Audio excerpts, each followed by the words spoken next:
जो दया के पात्र ना हो उस पर दया करोगे तो आपका नुकसान होगा। उदाहरण देखिए, पृथ्वीराज चौहान ने मोहम्मद गौरी को लगभग 16-17 बार क्षमा किया, लेकिन मोहम्मद गौरी ने एक बार पकड़ा, एक बार भी पृथ्वीराज को क्षमा। पृथ्वीराज से मेरा सवाल है कि आपने इतनी बार क्यों? आपने भी दया की अति कर दी। एक बार छोड़ा, 2 बार छोड़ा, 3 बार, ठीक है, पर बार बार वो आ रहा है ना। तुम्हारी भी तो अपनी सेना मर ही रही होगी, 2-4 तो मरे होंगे भाई। जब हम तुम युद्ध करेंगे तो हम कितने भी क्षति आपको पहुंचाएं, पर आपसे हमें कुछ ना कुछ क्षति तो पृथ्वीराज जी की भी कुछ क्षति तो हुई होगी। मोहम्मद गौरी के युद्ध से इनकी भी कोई सेना मरी होगी। तुम बार बार क्यों छोड़ रहे हो उसे? 2 बार छोड़ दिया सही है, 4 बार छोड़ दिया सही, अब मार दो। नहीं मारा, उसने पकड़ लिया, और जब उसने पकड़ा जयचंद के सहयोग से, तो एक मौका दिया क्या पृथ्वीराज को? बोलो, ले जाके आंखें फोड़ दी कि नहीं? दया इतनी भी ना करो साहब कि तुम्हारी दया के कारण तुम्हारी पत्नी को जिंदा जलना पड़े। इनकी पत्नी संयोगता को जिंदा जलना पड़ा था, जौहर करना पड़ा था इनकी दया के कारण। और कर लो दया, दया करो, उस पर करो जो दया के योग्य है। अच्छा एक बात बताओ,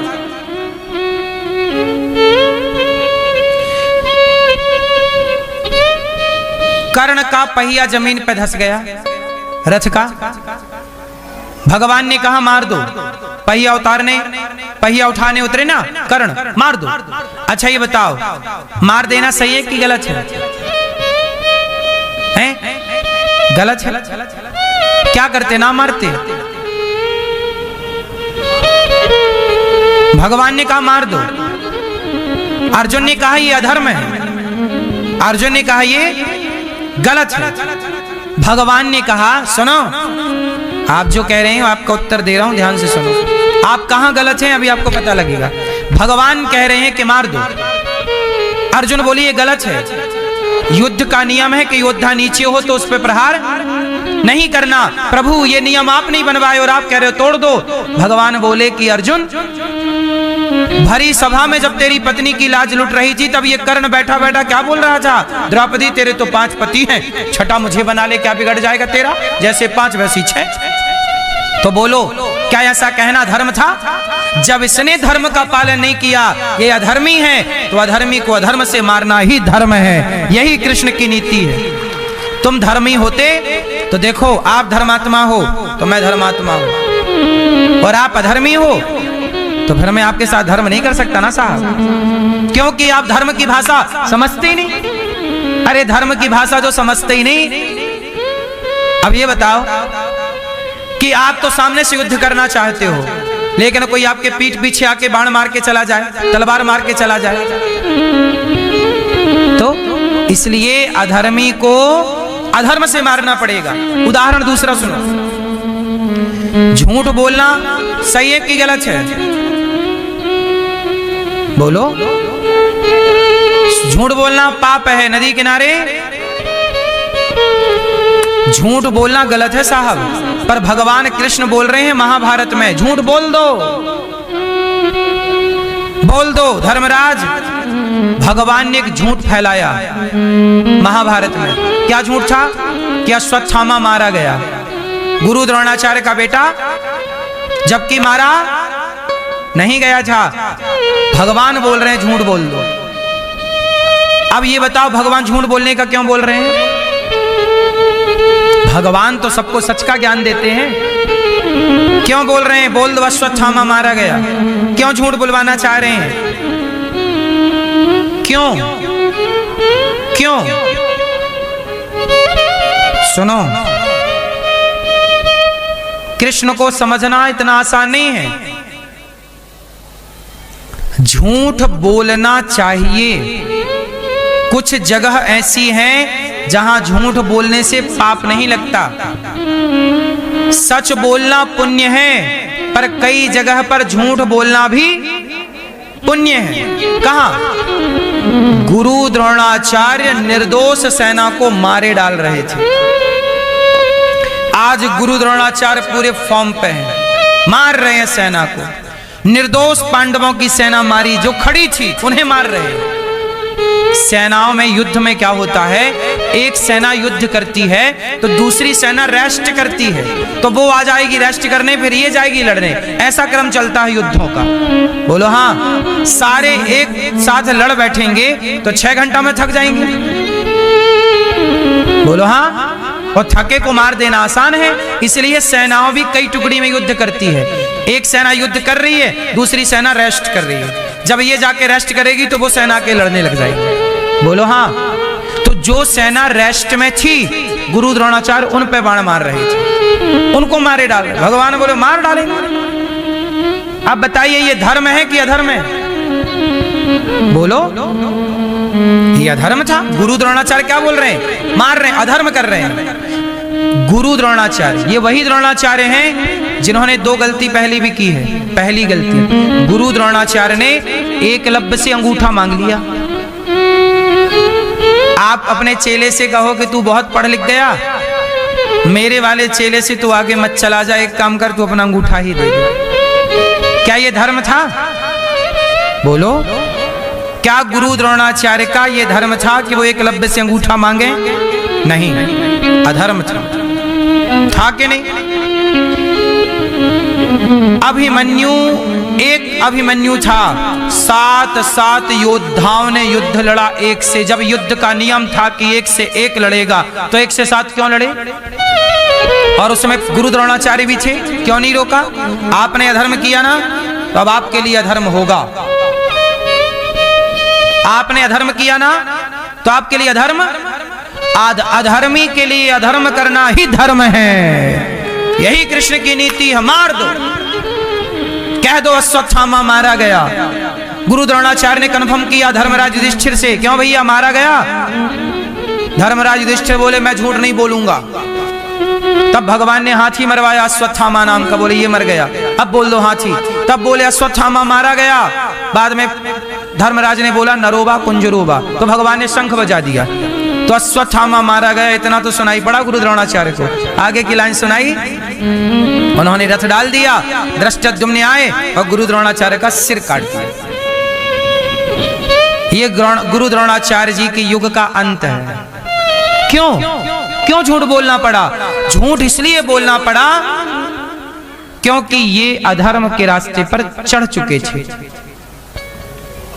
और अधर्मी, याद रखना, कांटे को ही कांटा निकालता है, कांटे को कभी गुलाब नहीं निकालता। अधर्म को अधर्म ही काटता है, झूठ को झूठ ही काटता है। बोलो हाँ। सच सच के लिए है, सच झूठ के लिए नहीं है। इसलिए आप लोगों ने देखा होगा अदालतों में कई बार सच हार जाता है और झूठ जीत जाता है। क्यों?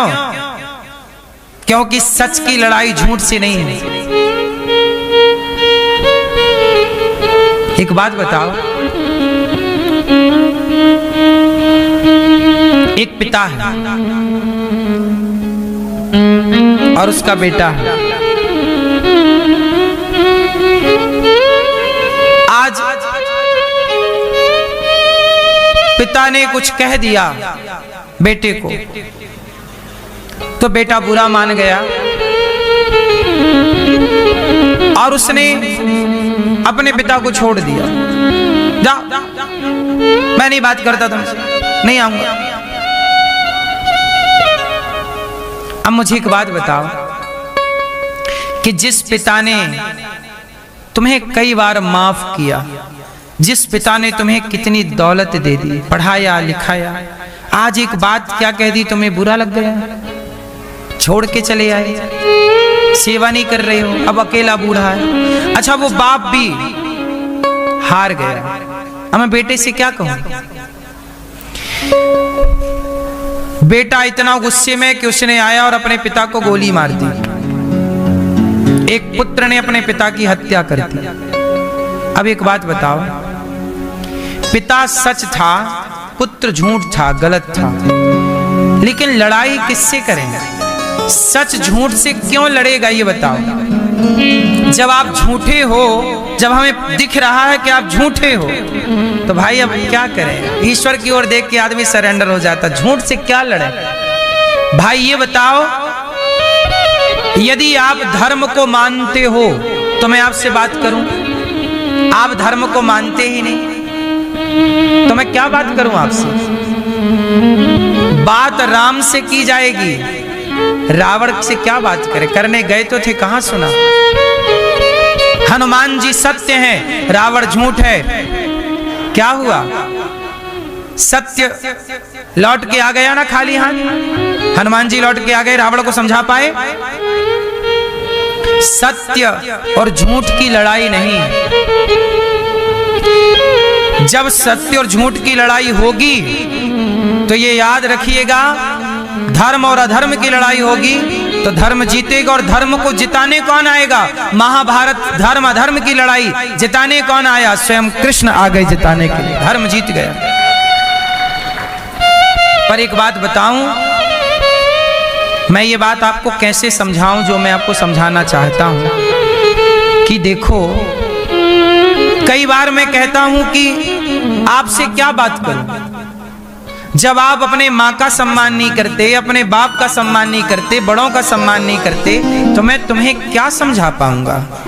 समझाया उसको जाता है जो समझे और समझदार है और समझना चाहे, तो समझे ही ना, उसे क्या समझाओगे? तो उस झूठ के आगे सच क्या काम करेगा? बात समझ में आ रही है जो मैं समझाना चाह रहा हूं आपको? इसलिए सच हमेशा चुप हो जाता है और झूठ शोर मचाता रहता है। उदाहरण से समझिए, कुत्ता भौंक रहा है तो आप भौंकेंगे? शांत रहेंगे? अब जरा एक बात बताओ, पृथ्वीराज चौहान ने कई बार क्षमा किया मोहम्मद गौरी को, और जब उसने पकड़ा तो पृथ्वीराज ने बोला कि भाई मैंने तुझे 16-17 बार मौका दिया, तू एक बार तो दे। नहीं दिया। तो पृथ्वीराज समझ गए कि धर्म मेरे भीतर तो है, मैं मौका दे रहा हूं, पर इसके भीतर नहीं है। क्या मौका? इससे क्या बात करें? अब क्या बात करें इससे? जो धर्म का काखा गाघा नहीं समझता भैया, जो धर्म के बारे में तनिक नहीं समझता, उससे क्या बात करोगे आप? मैं आपसे बात करूंगा गीता की, रामायण की, भागवत जी की, महाभारत की, वेदों की, पुराणों की, पर जो वेद पुराण मानता ही नहीं, उससे मैं क्या बात करूंगा? फिर तो वो जीत जाएगा और आप हार जाओगे, क्योंकि उसे मानना ही नहीं। भाई जिसे सच मानना ही नहीं, फिर तो झूठी जीतेगा। कौन जीतेगा? झूठी जीतेगा, क्योंकि सच तो आप मान नहीं रहे।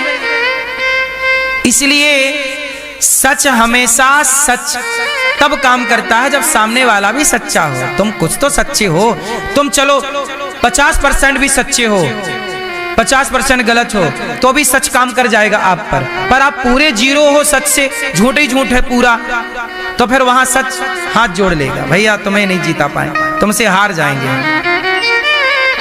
इसलिए कोर्टों में झूठ ही झूठ है, कचहरियों में झूठ ही झूठ है, इसलिए सच हाथ जोड़ लेता है। सच कहां लड़ेगा? फिर तो आएंगे भगवान और धर्म की स्थापना पर ईश्वर, फिर उनको ठिकाने से, फिर इसका इलाज ईश्वर के पास है। फिर इसका इलाज किसके पास है? सच कभी हारता नहीं है। लेकिन एक बात बताओ, सच जो सुनने ही तैयार नहीं है साहब, उससे सच क्या करेगा ये बताओ? क्या करेगी? आपके प्रमाण गीता रामायण उदाहरण देते रहो, वेदों मानने ही नहीं है। अब रावण को सबने समझाया कि पराई नारी चुराना गलत है।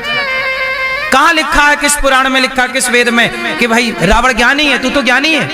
कहां लिखा है कि पराई औरत चुरा लेना धर्म है? तू अधर्म कर रहा। पर रावण किसी की नहीं सुनता। अब जब नहीं सुनता तो क्या सुनाए? सब चुप होके चले गए।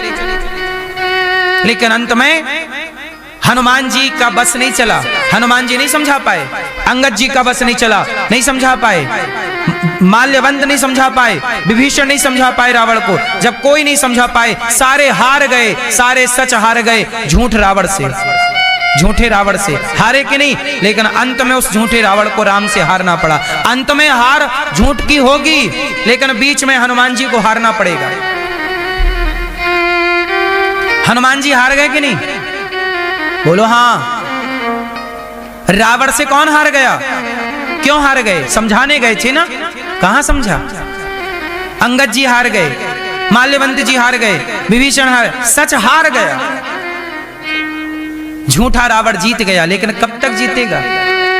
एक दिन उस झूठे रावण का भी अंत हुआ कि नहीं?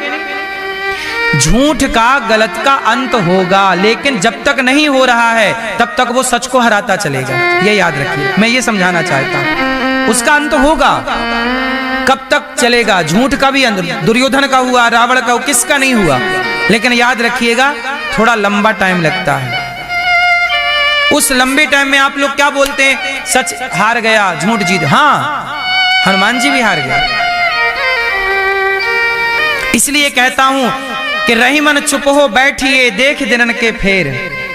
अभी रावण के दिन चल रहे हैं, इसलिए चुप होके बैठो। कई बार आपका समय अच्छा नहीं होता, कहते ना जब समय अच्छा नहीं होता तो सोना भी माटी के भाव बिक जाता है, और समय अच्छा होता है तो माटी भी सोने के भाव बिकती है। समय समय की बात है, समय समय पर होता है, समय समय की बात। और राम जन्म का दिन बड़ा, कृष्ण जन्म की बलवान समय है मेरी माँ। सच जीतेगा कि सच हारेगा, ये निर्णय आपका और मेरा नहीं है। मैं कर्म करूं, मैं सच के साथ रहूं, मैं सच के पक्ष में रहूं, जीतेगा कौन, ये निर्णय ईश्वर का है। जब तुझसे ना सुलझे तेरे उलझे हुए धंधे, तब भगवान के इंसाफ पे छोड़ दे अबंदे। वही तेरी मुश्किल आसान करेगा जो तू ना कर सका, वो भगवान करेगा। द्रौपदी माँ है, अश्वत्थामा को मैं आपसे केवल ये कहना चाहता हूं, दया करना उतनी जितने की जरूरत हो। इतनी दया ना करना कि तुम्हारी दया तुम्हें कायर बना दे। अब बताओ,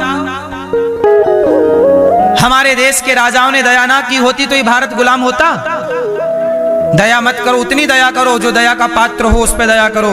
गुरु द्रोणाचार्य पे दया नहीं की, सिर काट दिया ना, झूठ भी धर्म हो गया, क्योंकि गुरु द्रोणाचार्य गलत थे। गलत को यदि झूठ से मारा जाए तो वो धर्म है। बोलो हाँ। इसलिए माँ है द्रौपदी, और द्रौपदी कह रही है छोड़ दो दया उतनी जितने की जरूरत है मेरी माँ। तू कितनी अच्छी है, तू कितनी भोली है, प्यारी प्यारी है ओ माँ। द्रौपदी माँ है, और माँ के अंदर इतनी करुणा कि 5 बेटे को मारने वाला अश्वत्थामा सामने है, कह रही है छोड़ दो। तू कितनी अच्छी है, तू कितनी भोली है, प्यारी प्यारी है ओ माँ, ओ माँ, ओ माँ, प्यारी माँ। सुनो, जब माँ जिंदा होती है ना तो लोग माँ की कदर नहीं करते, और जब मर जाती है तो एक दिन रोते हैं चीख पुकार के।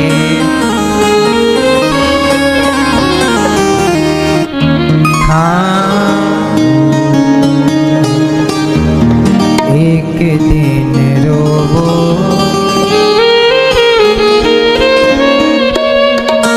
चीख पुकार के, एक दिन रोवोगे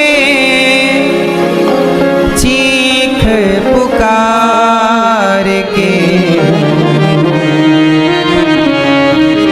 माता पिता की अपने मूर्ति निहार। एक दिन आप रोते हैं माँ बाप के लिए, पर जब माँ होती है इज्जत नहीं, और माँ के ना होने पे आंसू है।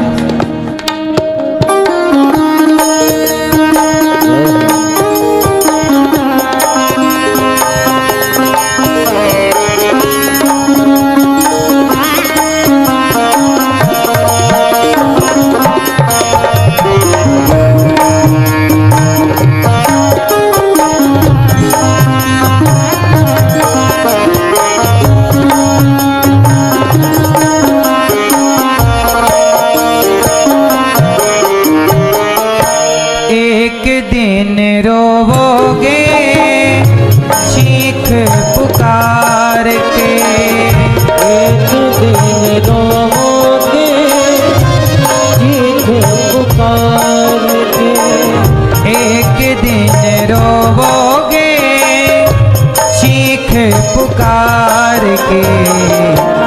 माता पिता की अपने मूर्ति निहार के, माता पिता की अपने मूर्ति निहार के।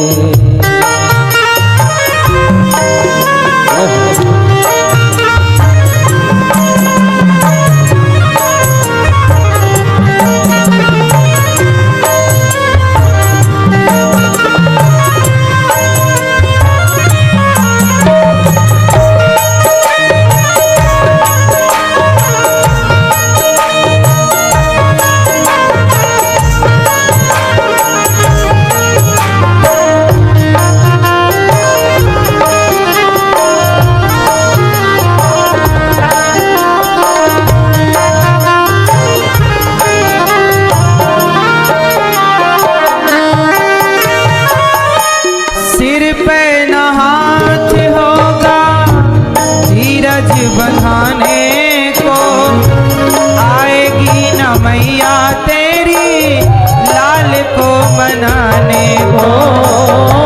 सिर पे न हाथ होगा धीरज बंधाने को, आएगी न मैया तेरी लाल को मनाने को। अभी आपकी माँ सिर पे हाथ रखती है, कुछ हो जाए तो धीरज बंधाती है, बेटा चिंता ना करना हम हैं। पर जब चली जाएगी माँ कौन धीरज बंधाएगा, केवल फोटो रह जाएगी, बस तस्वीर के आगे रोओगे। इसलिए माँ जिंदा है, सम्मान कीजिए, इज्जत कीजिए।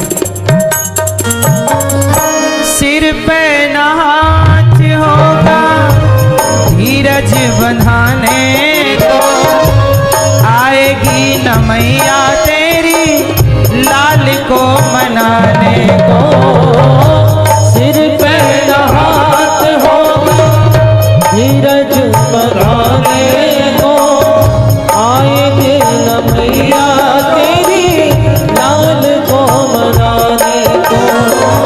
उस दिन सुहाएंगे ना, उस दिन सुहाएंगे ना, उस दिन सुहाएंगे ना सुख संसार के। माता पिता की अपने मूर्ति निहार के, माता पिता की अपने मूर्ति निहार के।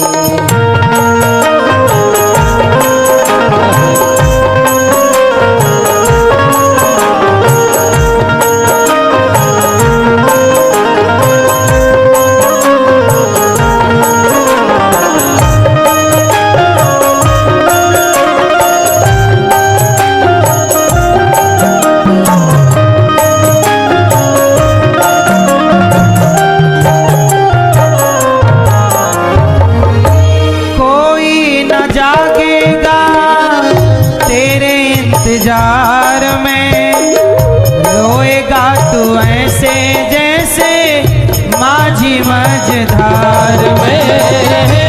कोई न जागेगा तेरे इंतजार में, रोएगा तू ऐसे जैसे माझी मझधार में। अभी आप लेट आते हो तो जागती हुई माँ मिलती है, कहाँ छे? इंतजार करने वाला कोई है, माँ ना होगी। सच बताओ आपकी माँ इंतजार करती है ना? आएगा बेटा, लेट हो गया, कहाँ हो? कोई फोन लगाए ना, माँ कहाँ हो बेटा, क्या हुआ? एक दिन आप आजाद हो जाओगे, कोई ना होगा इंतजार करने वाला। इसलिए माँ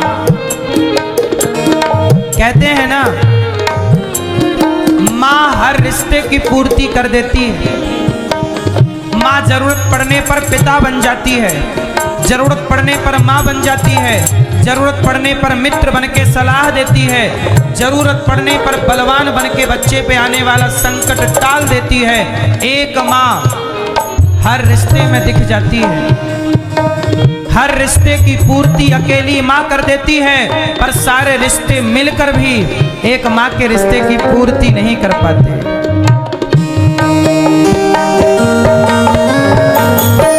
कोई न जागेगा तेरे इंतजार में, रोएगा तू ऐसे जैसे माझी मझधार में। कोई न जागेगा तेरे इंतजार में, रोएगा तू ऐसे जैसे माझी मझधार में। सारे रिश्ते नाते होंगे, सारे रिश्ते नाते होंगे, सारे रिश्ते नाते होंगे, दिन दो ही चार के। माता पिता की अपने मूर्ति निहार के, माता पिता की अपने मूर्ति निहार के।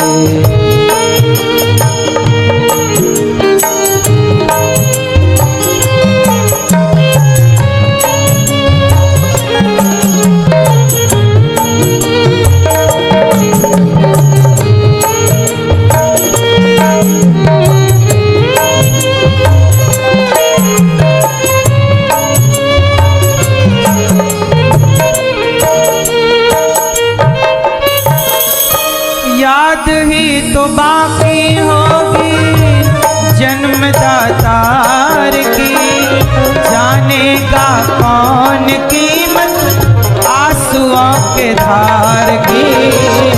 याद ही तो बाकी होगी जन्मदातार की, जानेगा कौन कीमत आंसुओं की धार की।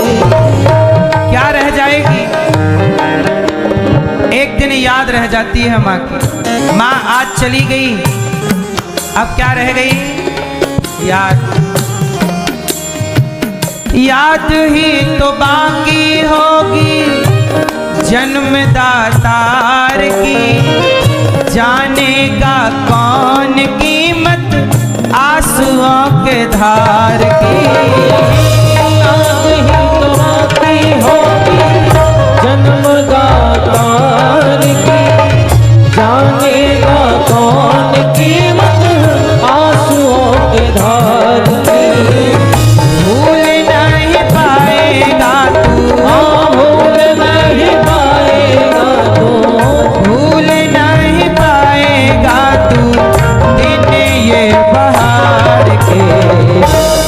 माता पिता की अपने मूर्ति निहार के, माता पिता की अपने मूर्ति निहार के। एक बात बताएं भक्तों, इस धरती पे भगवान से भी ऊपर यदि किसी का दर्जा है तो माँ का।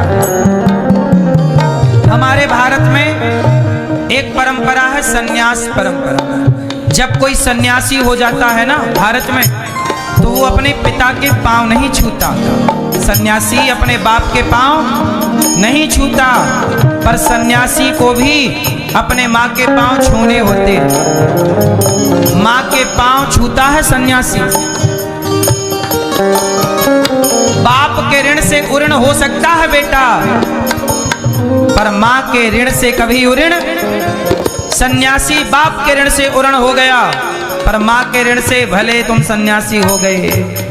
सेवा करो माँ की। सन्यासी भी पांव दबाता है माँ के। आद्य शंकराचार्य जी जब सन्यास लेने लग गए तो उनकी माँ रोने लग गई, बेटा तू तो मेरी हृदय का टुकड़ा है, कहाँ जाऊंगी मैं तेरे बिना। शंकराचार्य भगवान बोले, माँ मैं भले सन्यासी हो गया, पर जब तुझे जरूरत पड़े पुकार लेना, मैं आऊंगा। और वो माँ के पास जाते थे। माँ भगवान को मैं नहीं जानता था, पहली बार धरती पे आया ना, तो माँ ने हृदय से लगाया, दूध पिलाया, माँ ने उंगली पकड़कर चलना सिखाया। फिर हम जाने कि कोई भगवान होते हैं। पहले किसे जाने हो? और एक स्त्री जब कोई पुण्य का कार्य करती है तो वह अपने दोनों कुलों को तार देती है। केवल पुत्र और पति का कुल नहीं, पिता का भी कुल। एक स्त्री जब कोई कार्य करती है तो वह भागवत से 21 पीढ़ी तर जाती हैं। कौन कौन?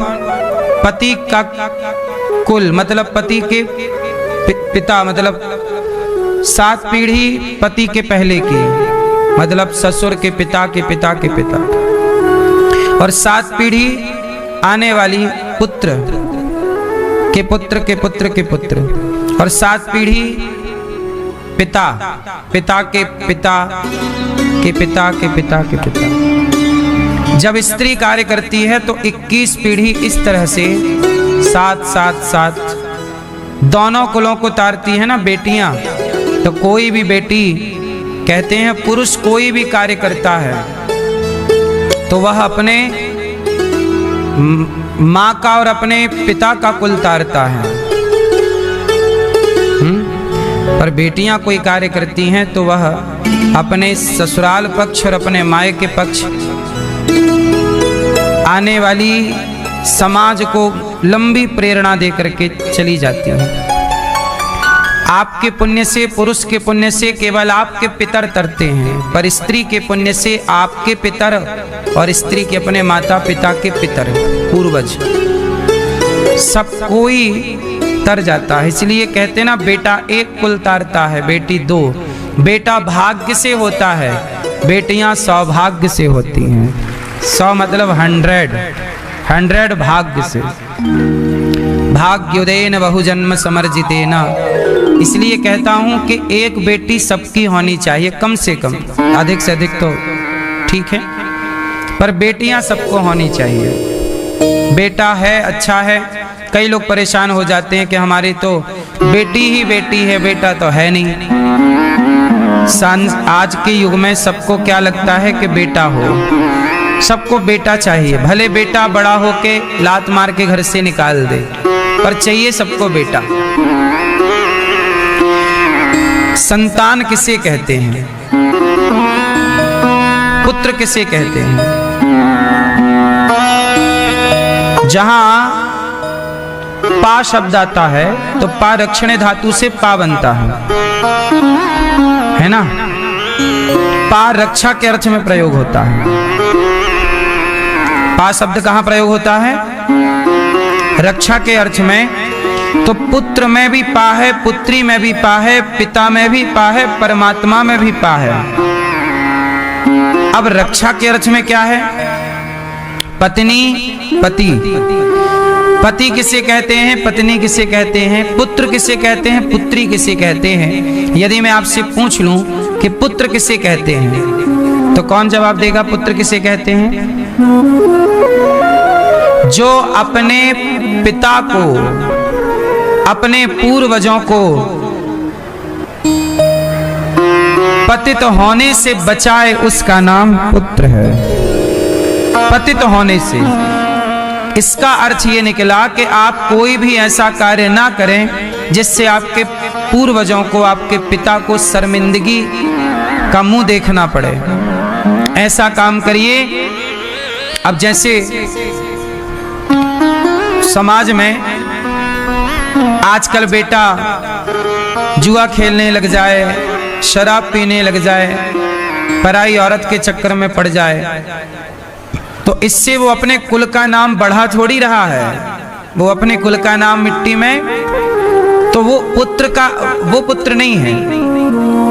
इसलिए इन्हें सीधी भाषा में कहते हैं, एक होता है पुत्र, एक होता है मूत्र। ये सब मूत्र के तुल्य हैं, जो अपने समाज में अपने पिता की, अपने इज्जत को गिरा दें। ये पुत्र कहाँ है? तो मूत्र की तरह है, गंदगी है। कहते ना, जननी जने तो भक्त जने, या दाता या सूर, या से तो बंध्या भली काहे गवावे नूर।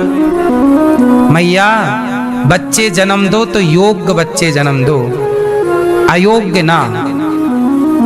यदि आपका बेटा श्रेष्ठ है विचार का, आजकल के बच्चे अपने माँ बाप की सेवा नहीं करते, इनसे समाज की सेवा की क्या उम्मीद करोगे आप? जो अपने माँ बाप को ठीक से नहीं रख सकते वो समाज की क्या सेवा करेंगे? इसलिए बच्चे कैसे हों, केवल पैदा कर लेने से बच्चा नहीं हो जाता। माता शत्रु पिता वैरी ये न बालो न पाठिता, न शोभते सभा मध्य हंस मध्य व कोई यथा। ये पाठ हमने 7वीं क्लास में पढ़ा था। ये श्लोक हमारे यहाँ संस्कृत की बुक में था। संस्कृत में 7वीं 8वीं में ये श्लोक था, माता शत्रु। तो जब मैंने पहली बार ये श्लोक याद किया तो मैं गांव में सबको सुनाने गया, सुनो आज एक श्लोक सुनाते हैं। माता शत्रु पिता वैरी ये न बालो न पाठिता, न शोभते सभा मध्य हंस मध्य व कोई यथा। तो गांव के लोगों ने बोला कि भाई इस कार्य क्या है? तब हमने कहा कि देखो आज हमने पढ़ाई की और इसमें ये पढ़ा कि माता शत्रु वह माता शत्रु है, माता शत्रु पिता वैरी वह पिता वैरी है, ये न वालो न पाठिता, जो अपने बच्चों को पढ़ाते नहीं हैं, ठीक ठीक संस्कार नहीं देते, वो माता पिता ही अपने बच्चों के सबसे बड़े दुश्मन हैं। यदि आपने अपने बच्चों को संस्कार नहीं दिया तो आपके बच्चों का दुश्मन कौन?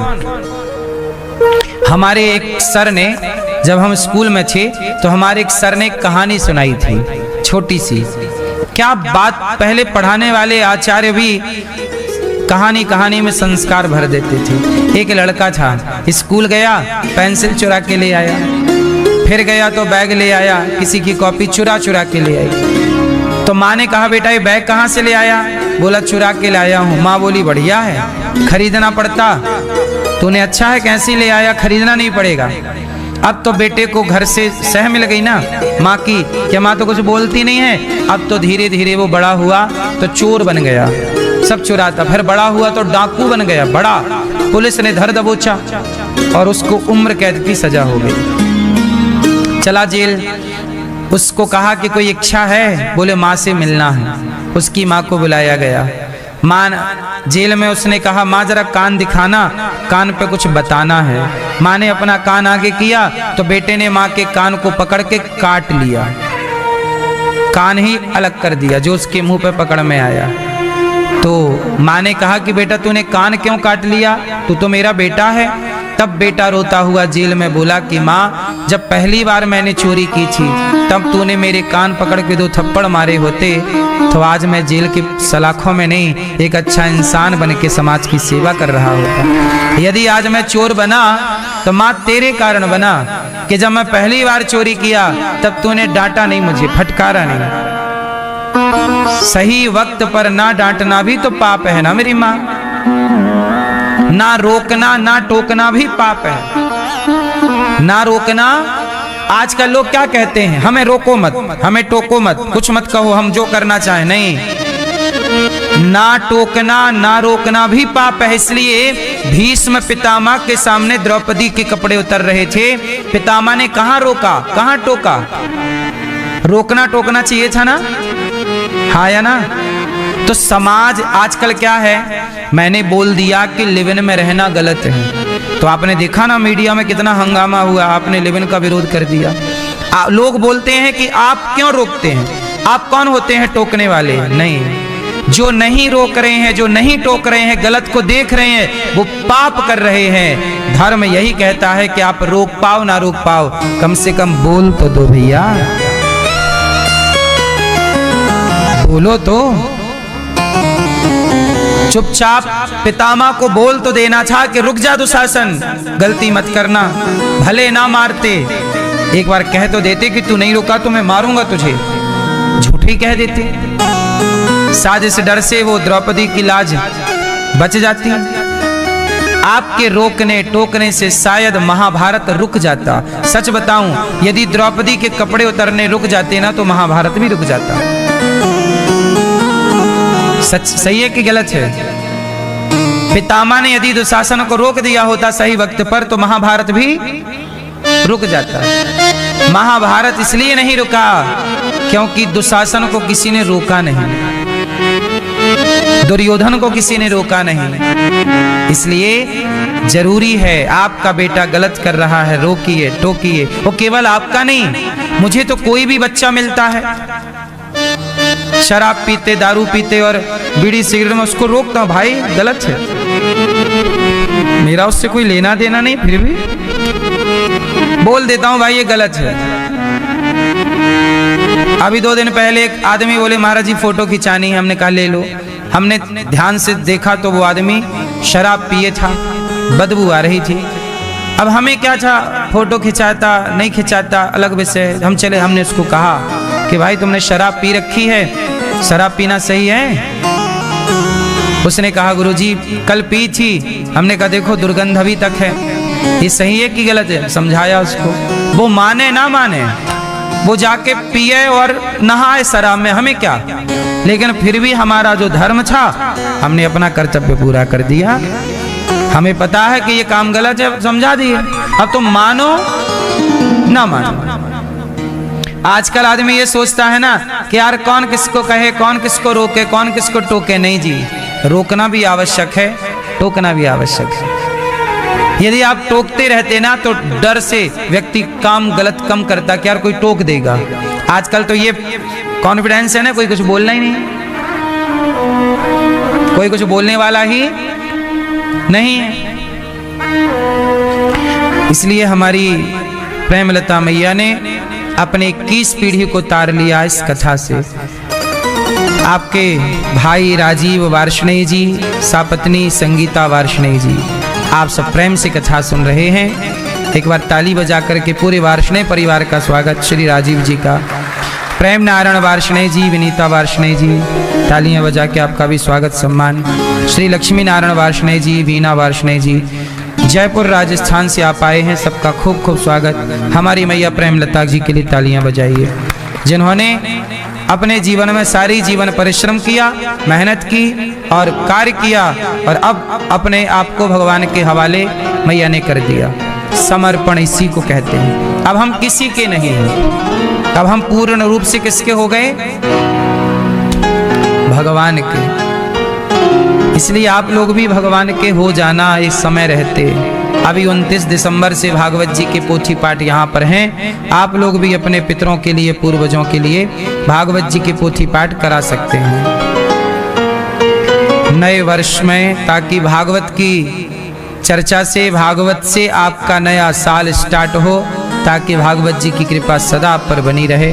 29 तारीख से भागवत जी पुनः यहाँ पर हैं, पोथी पाठ बिठा सकते हैं। कल आप लोगों ने सुना कि मनु जी महाराज की 2 बेटियां, आकुति देवहूति, कपिल भगवान ने दिव्य ज्ञान दिया, और तीसरी बेटी है प्रसूति। प्रसूति का विवाह दक्ष से हुआ। दक्ष की सबसे छोटी बेटी का नाम सती, और सती माँ का विवाह भगवान शंकर से हुआ। सती जी का विवाह भगवान शंकर से तो हो गया, पर शंकर जी माता सती को लेकर एक दिन बोले चलो कथा सुनने चलते हैं। शंकर जी गृहस्थ हैं। शंकर जी कैसे हैं? गृहस्थ, वैसे हैं जैसे आप लोग हैं। शंकर जी के भी बच्चे हैं, शंकर जी का भी अपना पूरा गृहस्थ आश्रम है। लेकिन शंकर जी की गृहस्थी कैसी है और हम लोगों की गृहस्थी में अंतर क्या है? ध्यान से सुनिएगा। राम जी की पूजा होती है, पर राम जी के परिवार की पूजा नहीं होती। लवकुश का कहाँ मंदिर है? कृष्ण जी की पूजा होती है, पर कृष्ण जी के परिवार की पूजा नहीं होती। हाँ या ना? पर शंकर जी ऐसे हैं जिनके पूरे परिवार की पूजा होती है। शंकर जी, उनकी पत्नी पार्वती जी, उनके पुत्र गणेश जी, उनके पुत्र कार्तिकेय जी, यहाँ तक कि उनका वाहन नंदी, उनकी भी पूजा होती है। मंदिर के बाहर नंदी महाराज का पहले दर्शन। शंकर जी के पूरे परिवार की पूजा है, पत्नी की भी पूजा है, पुत्र की भी पूजा। 2 बेटे हैं दोनों की। कोई भी शिवालय ऐसा ना होगा जहां पूरा परिवार ना हो। बोलो हाँ कि ना? चलो बताओ, शंकर जी से आपको क्या मैसेज मिला, क्या प्रेरणा मिली? शंकर जी पत्नी के साथ हैं, पुत्र के साथ है। इसका मतलब ये है कि शंकर जी ये कहना चाहते हैं कि जीवन का सुख क्या है, परिवार एकजुट है, यही जीवन का परम सुख है। परिवार एकजुट है और ये शिवजी सिखाते हैं कि परिस्थितियां कैसी भी हों। अच्छा,